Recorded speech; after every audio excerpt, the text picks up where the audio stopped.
A serious conundrum for evolutionary theory is the complex and interdependent relationships between many scores of living things. This relationship is called symbiosis.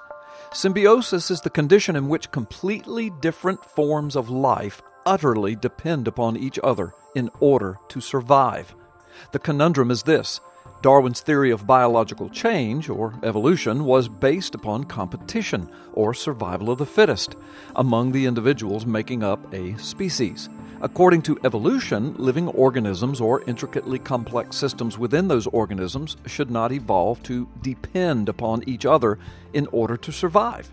In fact, Darwin admitted, quote, if it could be proved that any part of the structure of any one species had been formed for the exclusive good of another species, it would annihilate my theory, for such could not have been produced through natural selection, or evolution. Symbiotic relationships pose such a challenge to Darwin's theory, since these relationships require that animals and plants of different species must cooperate for the benefit of both. Evolutionists call this coadaptation, but they have yet to come up with a plausible, logical, and scientifically verifiable explanation of how such relationships could have evolved in long periods of evolutionary stages. How can plants that need certain animals to survive have existed before those animals appeared in the first place? And how do animals that need other animals to survive arrive without their partners arriving at the exact same moment? Just one example of beneficial symbiosis, often called mutualism, is found between algae and the fungus of lichens. While fungi provide vital protection and moisture to algae, the algae nourish the fungi with photosynthetic nutrients that keep them alive. As the biology textbook Contemporary Biology puts it, quote, neither population could exist without the other, and hence the size of each is determined by that of the other. So which came first, algae or fungi?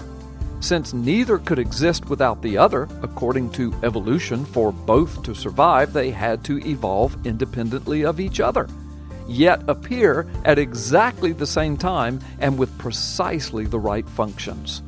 How could two completely different species evolve separately from distinct ancestors, yet at the same time depend on one another to exist? The problem truly is an evolutionary conundrum. There are many other scores of examples of living things and or complete systems within a single living system that utterly depend upon one another in order to survive. One cannot exist without the other.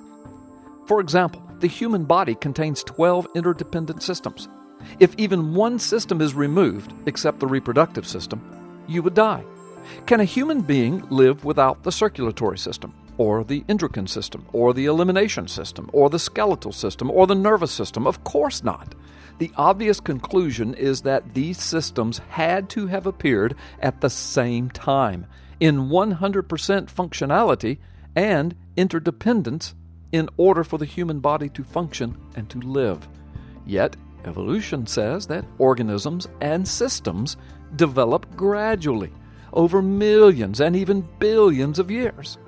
If the object of evolution is survival, why would evolution processes determine that an organism needed to become more and more complex to the point that if even one of its complex systems or symbiotic relationships shut down or disappeared, that it would die? By evolution's own theory, this makes no sense.